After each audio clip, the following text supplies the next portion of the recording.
Hello students, this is Tamanna, your ST teacher. Welcome all of you. I welcome all of you to your online classes. Economics हम लोग पढ़ रहे हैं बेटा. Economics में हमने चैप्टर नंबर 2 स्टार्ट कर दिया था, People as Resource. आप सबको पता है कि आपके इकोनॉमिक्स में ओनली 3 चैप्टर्स हैं इस साल सिलेबस में. I guess आप सबको ये बात पता है that you have only 3 chapters in your economic syllabus this year. 4th chapter has been deleted by CBSE. First chapter क्या था? Story of Village Palampur. वो हम लोग पढ़ चुके हैं, उसका मंडे टेस्ट भी हो चुका है, उसके डाउट्स भी ले चुके हैं. अब सेकेंड चैप्टर है हमारा People as Resource. ये हम एक क्लास में, पिछली क्लास में स्टार्ट कर चुके थे. We are continuing this chapter. पिछली क्लास में हमने क्या पढ़ा था? That we have to start investing in humans. इंसान जो है वो भी कैपिटल है, उनमें भी आपको इन्वेस्टमेंट करनी चाहिए. जैसे हम लोग कभी भी कोई चीज खरीदते हैं, we purchase something. Why we do that? That we will get higher returns in future. ना? Why we do that? To get higher returns in future. But अगर आप सोचोगे कि अगर आप ह्यूमन कैपिटल में भी इन्वेस्ट करते हो तो आपको आगे जाके हायर रिटर्न ही मिलेंगे. कुछ पेरेंट्स ऐसा सोचते हैं, मैं इतना पैसा क्यों लगाऊं, सरकारी में ही पढ़ा लूंगा. अरे जब वो उस टाइप की एजुकेशन नहीं ले पाएगा, अगर उसको प्रॉपर एजुकेशन नहीं मिल पाई, प्रॉपर स्किल मैनेजमेंट नहीं हो पाई, प्रॉपर कॉन्फिडेंस नहीं आ पाया, तो आगे जाके वो जॉब नहीं कर पाएगा, तो कम पैसे कमाएगा. And if your parents are investing too much in you, that they are sending you in such great school, okay, आपको properly सारी बुक्स लाके दे रहे हैं, आपकी हेल्थ का ध्यान रख रहे हैं, तो क्या होगा, आगे जाके आप बहुत अच्छी जॉब लगोगे, उनका ध्यान रखोगे. ठीक है, तो इन्वेस्ट अगर हम फिजिकल कैपिटल में करें चाहे ह्यूमन कैपिटल में करें, फ्यूचर में हायर रिटर्न्स मिलते ही हैं. ओके, अच्छा, happy Janmashtami to all of you. मैं आपको विश करना भूल गई, I am really sorry. Doubt class में वैसे हमारी बात हो गई थी आज. वैसे हैप्पी जन्माष्टमी, कृष्ण जी का जन्मदिन है आज, आप सब लोग सेलिब्रेट करेंगे, बट दैट डजंट मीन कि आप लोग अपना लेक्चर नहीं देखेंगे. okay? पढ़ाई इग्नोर मत करो. So people as resource. अब रिसोर्स क्या होता है, मैंने आपको बताया था, anything that satisfies your needs is a resource. हमें ह्यूमंस को देखना है एज रिसोर्स, कि ह्यूमन, हम लोग हमेशा रिसोर्सेज में सॉइल, लैंड, वाटर, इनकी बातें कर रहे हैं, that these are useful resources, very important for us, save them. क्या ह्यूमंस इंपॉर्टेंट नहीं है? क्या ह्यूमंस एक बहुत अच्छा रिसोर्स नहीं है? है. ह्यूमंस को भी हमें एज वैल्यूएबल रिसोर्स मानना है और उनमें इन्वेस्टमेंट के बारे में सोचना है. इन्वेस्टमेंट हमें 3 तरीकों से करनी है: एजुकेशन, हेल्थ एंड स्किल. सबसे पहले हमें देश को शिक्षित करना है, देश को बीमारी मुक्त रखना है, हेल्दी रखना है, और उन्हें लोगों को स्किल सिखानी है. ठीक है, तो उससे क्या होगा, बेटर रिटर्न मिलेगा. अब हमने एक बात आपको और डिस्कस की थी कि जरूरी नहीं है कि ये सब पर्सनल प्रॉफिट के लिए किया जाए. ऐसा नहीं है कि आपको ही सिर्फ अच्छी जॉब मिलेगी, आपकी सैलरी ज्यादा होगी तो आपको ही और आपकी फैमिली को ही फायदा है, समाज को भी फायदा होता है. जब लोग पढ़े लिखे होते हैं तो वो पॉलिटिकली भी अवेयर होते हैं, किसको वोट दूं, किसको ना दूं, रिपोर्ट्स देखता हूँ, गवर्नमेंट ने सही काम किया है या नहीं किया है, जज करके वोट दूंगा. और एक तरफ एजुकेटेड ना हो इंसान, उसको आप जो कुछ भी बोलोगे, जैसा भी लालच दोगे, वो उसी तरीके से आपकी तरफ मोल्ड हो जाएगा. So education is not only necessary for a single individual और अ फैमिली. इंसान के खुद के लिए और उसके परिवार के लिए ही शिक्षा जरूरी नहीं है, शिक्षा पूरे समाज के लिए जरूरी है. इसलिए गवर्नमेंट बहुत सारे एफर्ट्स करती है कि बच्चे ज्यादा से ज्यादा पढ़ाई करें, क्योंकि हम शिक्षित होंगे तो हमारा देश शिक्षित होगा. ठीक है, स्टोरी ऑफ शकल एंड विलास भी हम लोग डिस्कस कर चुके हैं, आप लोग दोबारा से एक बार पढ़ लेना, कोई डाउट आए तो पूछ लेना. आगे चलते हैं. अब आप लोगों को मैं एक कॉन्सेप्ट बताऊंगी, primary, secondary tertiary sector, India की जो इकोनॉमी है वो 3 सेक्टर्स में डिवाइडेड है। किसी भी चीज को पढ़ने के लिए जब कॉम्प्लेक्स प्रोसेस हो जाता है तो उसको हम पार्ट्स में डिवाइड कर देते हैं।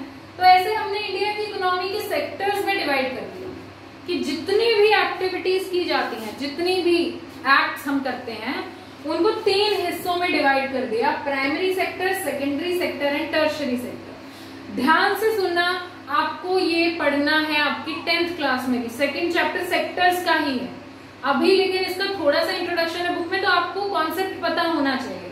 सो please pay attention to the board. Anything we get directly from nature,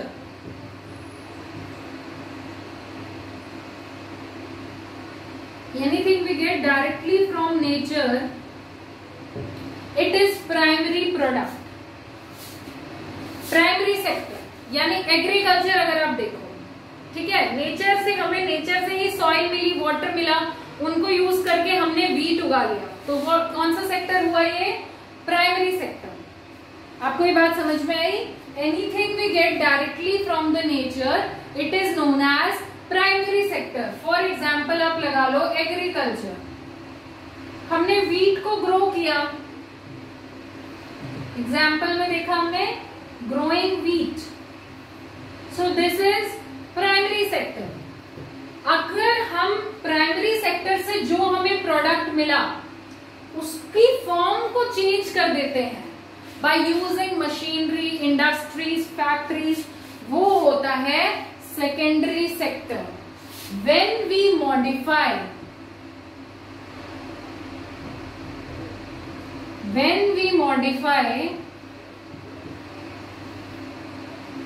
primary product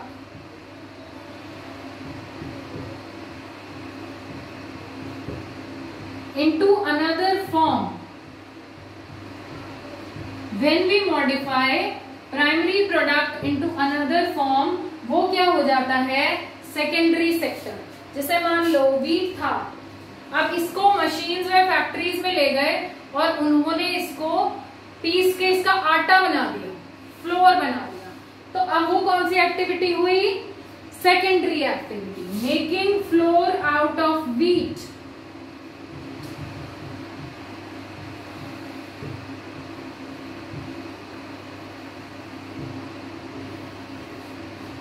Now come to the tertiary activity। Primary और सेकेंडरी एक्टिविटीज में जो कुछ भी बना, टर्शरी एक्टिविटी में कुछ बनता नहीं है। प्राइमरी और सेकेंडरी में जो कुछ भी बना उसको लोगों तक पहुंचाना, वो सर्विस देना कहलाता है टर्शरी सेक्टर। जैसे कि यहाँ पे वीट प्रोड्यूस हुआ, ये प्राइमरी था, वीट से आटा बना फैक्ट्रीज में मशीनरी के थ्रू, ये सेकेंडरी था। और ये आटा लोगों तक कौन पहुंचाता है? शॉपकीपर्स, या फिर आटा ट्रक्स में लोड होके जाएगा, transportation, all the services what we do they come into tertiary sector. Services कौन सी कैटेगरी में आती हैं? Tertiary sector. For example barber है, आपके बाल काट रहा है, ये भी एक सर्विस है, ये कहाँ आएगी? टर्शरी सेक्टर में। कम्युनिकेशन, बात कर पा रहे हो आप लोग एक दूसरे से फोन पे, सर्विस है, tertiary sector. Teaching, tertiary sector, हम आपको सर्विस दे रहे हैं, मैं आपको पढ़ा रही हूँ, तो services come in the tertiary sector. Primary product बनना इस प्राइमरी सेक्टर, उसकी फॉर्म को चेंज करके उससे कुछ और प्रोडक्ट बनाना in the machines, in the factories and industries, this is known as secondary sector. और टर्शरी सेक्टर कौन सा होता है? जिसमें हम सर्विसेज देते हैं। इन तीनों सेक्टर्स की इनकम जो भी होती है पूरे साल में देश में, the total goods and services produced in all the 3 sectors in all whole year, उसको ज्वाइन करके बनता है GDP of the country. Primary sector की टोटल वैल्यू ले ली, कितना गुड्स एंड सर्विसेज बने यहाँ पे, सेकेंडरी सेक्टर, टर्शरी सेक्टर मिला के क्या बनेगा? जीडीपी। क्या बनेगा? GDP of that year. ये आपको सबको समझ में आया? Primary sector, secondary sector, tertiary sector में जितने भी गुड्स एंड सर्विसेज प्रोड्यूस हो रहे हैं उनकी टोटल वैल्यू को ऐड करेंगे तो क्या बनेगा, GDP of that year, total income. ठीक है, एक बार बोर्ड को देखो, कुछ डाउट है तो बताओ।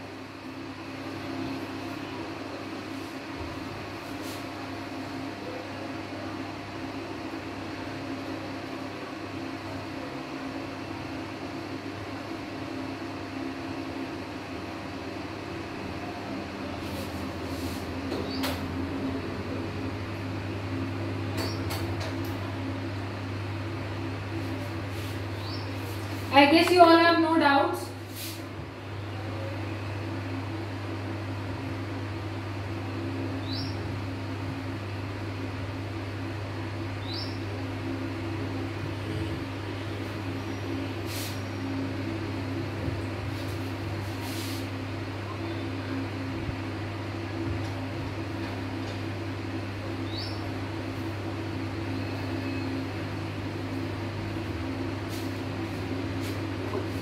अब ये क्या हुए, तीनों ही सेक्टर्स की इनकम हमारे देश की नेशनल इनकम।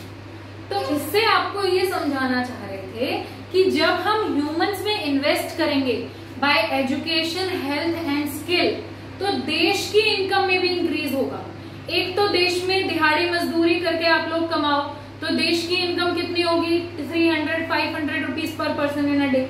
ठीक है, एक आप बहुत अच्छी मल्टीनेशनल कंपनी में जॉब करो पढ़ लिख के तो वो देश की इनकम होगी।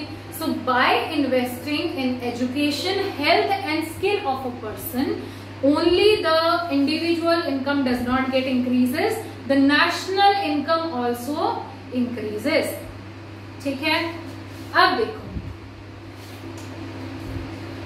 अब बात की जा रही है इकोनॉमिक एक्टिविटीज की। प्राइमरी सेक्टर, सेकेंडरी सेक्टर और टर्शरी सेक्टर्स में जितनी भी एक्टिविटीज होती हैं उनको बोला जाता है economic activities. All the activities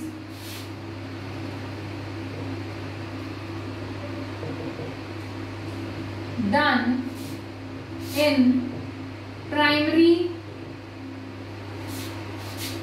secondary and tertiary sector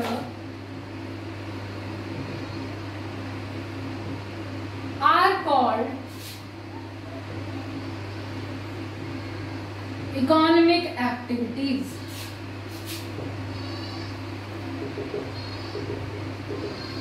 आप लोग इस बात को बहुत अच्छे से ध्यान रखना। अगर मैं आपसे कभी भी 1 मार्क क्वेश्चन में पूछ लूं व्हाट आर इकोनॉमिक एक्टिविटीज, तो जब मैंने आपको बताया देश की इकोनॉमी को 3 हिस्सों में बांटा है, तो इकोनॉमी ही पूरी इन देश की 3 हिस्सों में है। So all the activities done, जितने भी काम करते हैं हम इन तीनों सेक्टर्स में, उन्हें क्या बोला जाता है, इकोनॉमिक एक्टिविटीज। अब देखो, इकोनॉमिक एक्टिविटीज जो हैं they are also categorized into 2 parts, market activities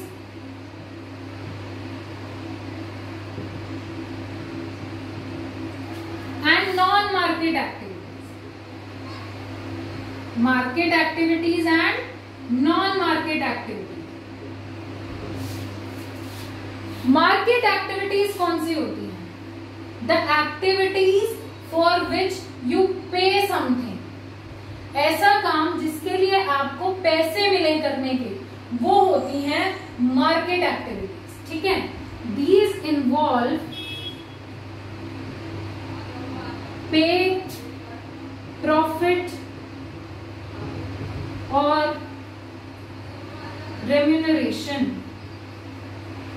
remuneration क्या होता है कि जरूरी नहीं है हम कैश में पे करें, और कोई चीज पे हम बदले में दे सकते हैं।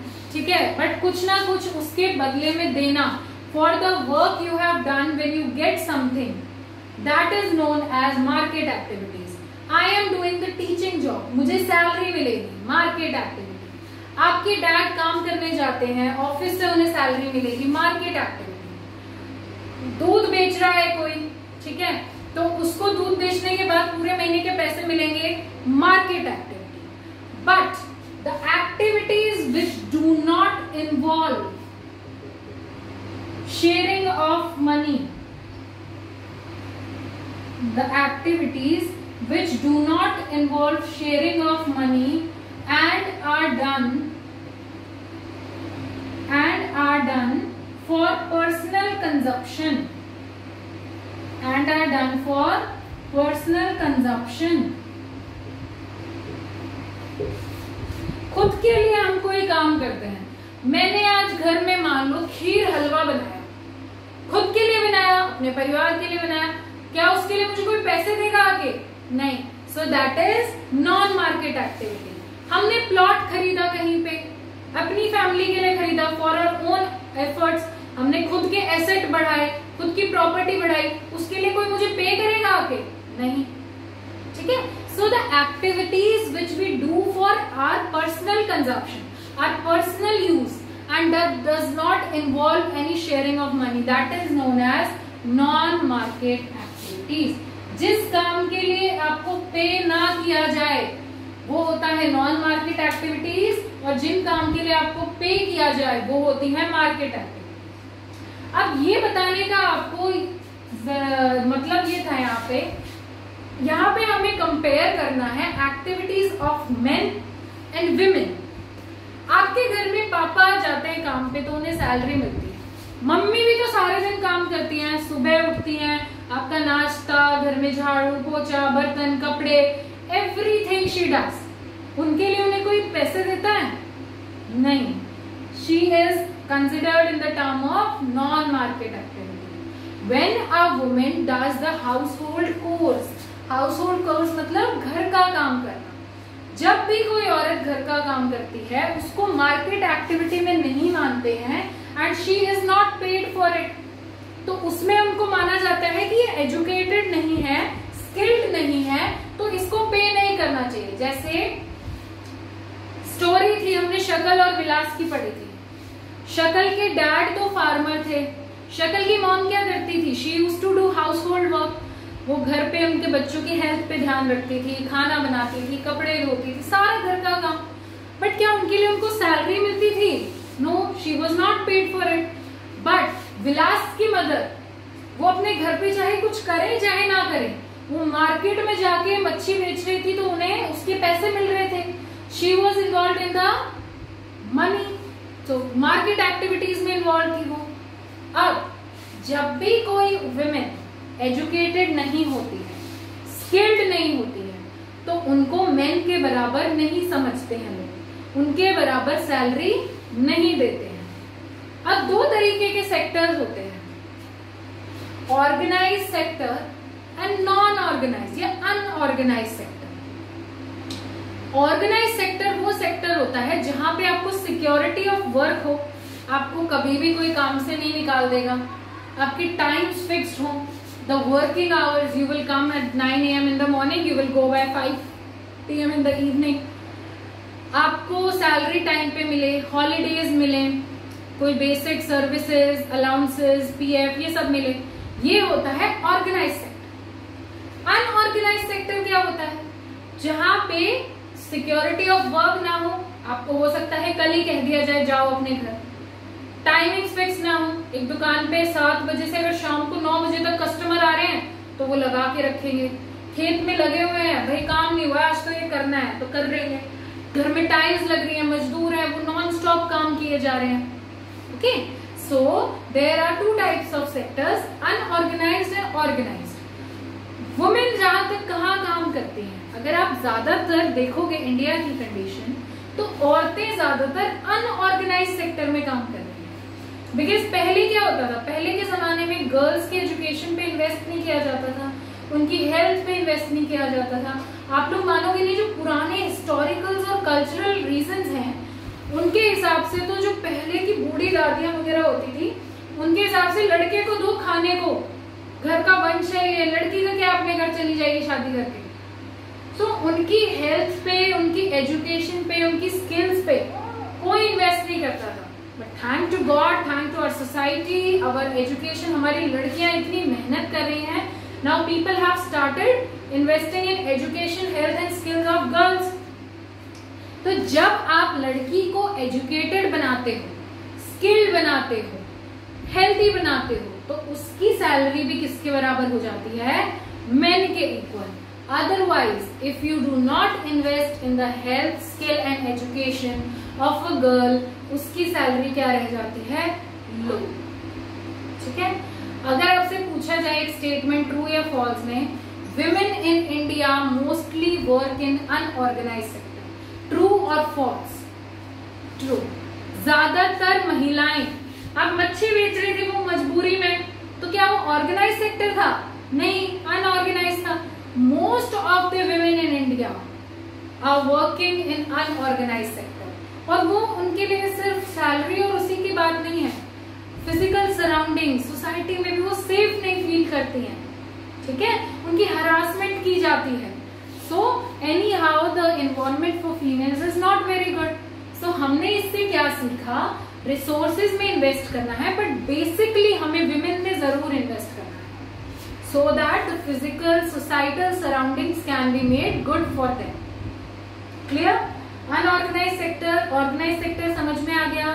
दोबारा से रिपीट कर रही हूँ, वो सेक्टर जहां पे सिक्योरिटी ऑफ वर्क हो, आपको कभी भी काम से ना निकाला जाए, आपके टाइमिंग्स फिक्स्ड हो, हॉलीडेज फिक्स्ड हो, आपको ईपीएफ अलाउंसेस की सेवाएं मिले, वो होता है organise sector. When there is no security of work, no allowances PF given to you, when there is no security, no timings fixed, वो है अनऑर्गेनाइज सेक्टर। आपके जो मजदूर हैं, अनऑर्गेनाइज सेक्टर, दुकान अनऑर्गेनाइज सेक्टर, बड़े शोरूम्स ऑर्गेनाइज सेक्टर। ठीक है, so I think this is clear to you. Market activities and non market activities भी क्लियर हो गई हैं। मार्केट एक्टिविटीज में विलास की मदर को ले सकते हो आप, because she used to sell fishes in the market. Non market activities, Sakal's mother. एक चीज, अगर हम टेंडेंसी में जाए, लोगों की सोच में जाए, तो जो लोग पढ़े लिखे होते हैं ना, एजुकेटेड होते हैं, वो अपने बच्चों को और ज्यादा पढ़ाना चाहते हैं, बिकॉज उन्हें इंपॉर्टेंस पता है पढ़ाई की। और यूजुअली जो लोग ज्यादा पढ़े लिखे नहीं है, जिन्हें इंपॉर्टेंस ही नहीं पता है पढ़ाई की, वो लोग अपने बच्चों को भी उसी काम में लगा लेते हैं। जैसे अगर हम मजदूरों का एग्जाम्पल देखें, तो उनके साथ देखा है कभी वो अपने बच्चों को कहते हैं भाई स्कूल जाओ, लर्न फ्रॉम द बुक्स, देखा है? नहीं, वो काम कर रहे होते हैं, उनके बच्चे उनके पास वहीं पे खेल रहे होते हैं। So this is human tendency, human thinking. When you yourself are educated, skilled and healthy, you invest in your child. जैसे आप रहते हो वैसे ही आपकी सोच अपने बच्चों के लिए भी बन जाती है। बोर्ड से एक बार पढ़ लो, economic activities, market activities and non market. कोई डाउट है तो नोट डाउन कर लो।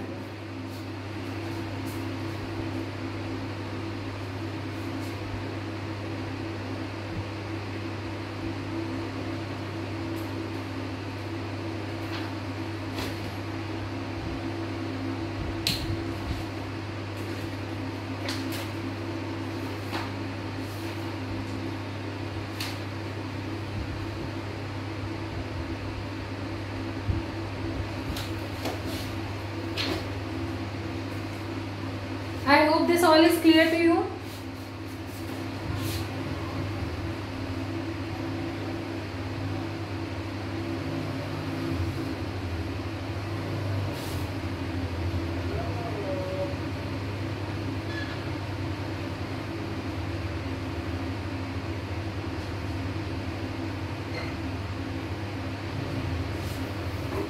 Our next topic is quality of population.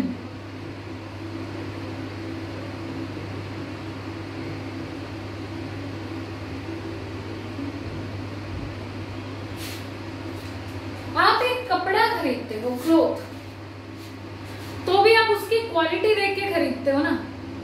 इस पे इतना पैसा क्यों लगाऊं, पतला सा कपड़ा है, 2 महीने बाद फट जाएगा। तो जब हम पॉपुलेशन को पढ़ रहे हैं तो पॉपुलेशन की क्वालिटी पे ध्यान नहीं देंगे। क्वालिटी इंक्रीज करने के लिए ही तो उनको एजुकेटेड बना रहे हैं, हेल्दी बना रहे हैं, स्किल्ड बना रहे हैं। सो कैसे हम लोग क्वालिटी देख सकते हैं एक पॉपुलेशन की? By literacy level,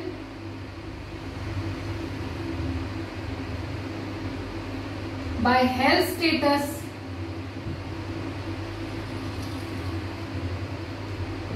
and skill formation.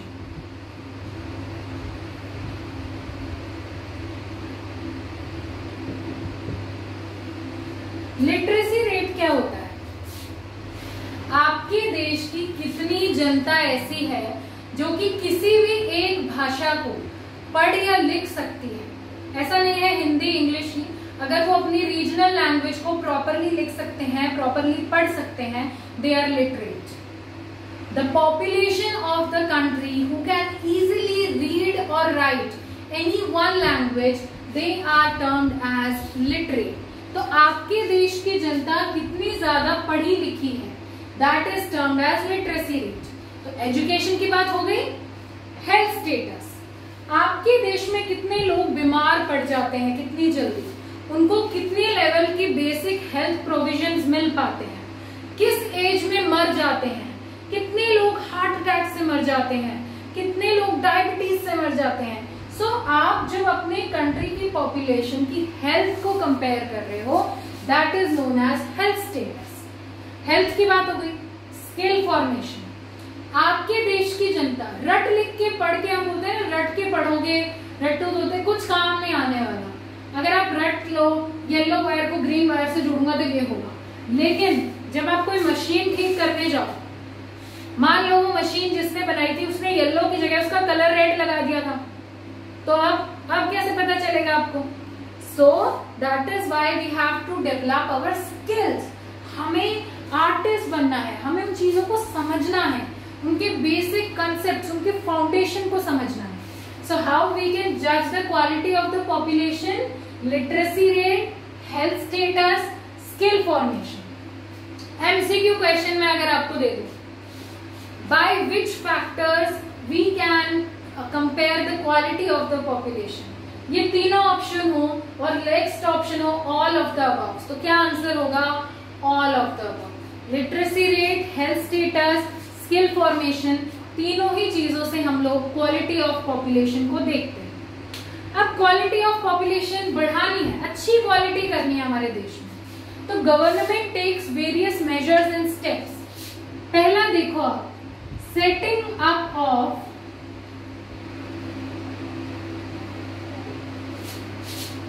Navodaya Vidyalaya,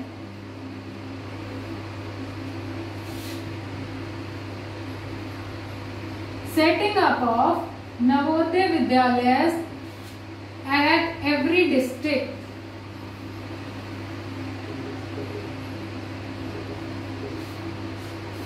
अब वो चाहते हैं लोग शिक्षित हों, तो वेरियस गवर्नमेंट स्कूल्स खोलते हैं, हर डिस्ट्रिक्ट में एक नवोदय विद्यालय खोलते हैं।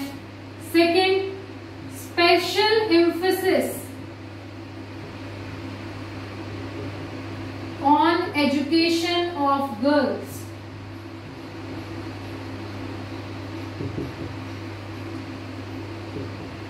जैसे हमने बात की कि औरतें एजुकेटेड नहीं होती हैं तो उन्हें अनऑर्गेनाइज सेक्टर में काम करना पड़ता है, तो उन्हें एजुकेटेड बनाने के लिए उनकी पढ़ाई पे खास ध्यान दिया जा रहा है।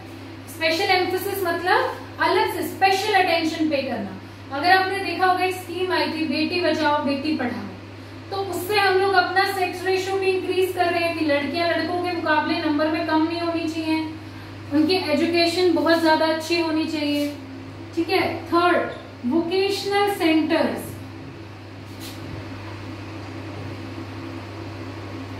हम बेसिक स्किल्स भी सिखाते हैं कि एक्सपेरिमेंट करो, यहाँ पे इलेक्ट्रिसिटी का ये एक्सपेरिमेंट है, प्लम्बिंग का ये एक्सपेरिमेंट है, different diploma courses, vocational centers are formed for that। Fourth, बहुत से पेरेंट्स ऐसे होते हैं जो basic food, basic education books afford नहीं कर पाते, उनके लिए चला दी mid day meal scheme. Mid day meal scheme कि कई लोगों को जब आप बोलोगे ना आपका बच्चा स्कूल आएगा ना तो उसे खाने के लिए भी मिल जाएगा, तो वो लोग पढ़ने के लिए भेजे या ना भेजे, खाने के लिए भेज देंगे। उससे दो चीजें होंगी, सरकार उन्हें अच्छा खाना देगी तो हेल्थ भी इंप्रूव होगी, और वहां आके पढ़ेंगे तो एजुकेशन भी इंक्रीज होगी। These are the various steps taken by the government for increasing the quality of the population. देश की क्वालिटी इंक्रीज करने के लिए ये 3 पैरामीटर थे, उनके लिए क्या कर सकती है सरकार, सरकार क्या स्टेप्स उठाती है ताकि पॉपुलेशन की क्वालिटी इंक्रीज हो, वो ये सारी चीजें हैं। 2 मार्क्स के क्वेश्चन में पूछ सकती हूँ, describe the various steps taken by the government for increasing the quality of population, these are the steps. Okay, literacy rate समझ में आ गया, health status, skill formation. I hope आज की क्लास यहाँ तक आपको क्लियर है। प्लीज इतना पार्ट बेटा अपनी बुक से पढ़िए। ब्लैक बोर्ड की पिक्चर्स अभी भेज देती हूँ, उसको दोबारा से देख लेना। Please read the lecture very carefully and read the chapter from the book. We will take the doubts tomorrow. Have a good day and happy Janmashtami once again.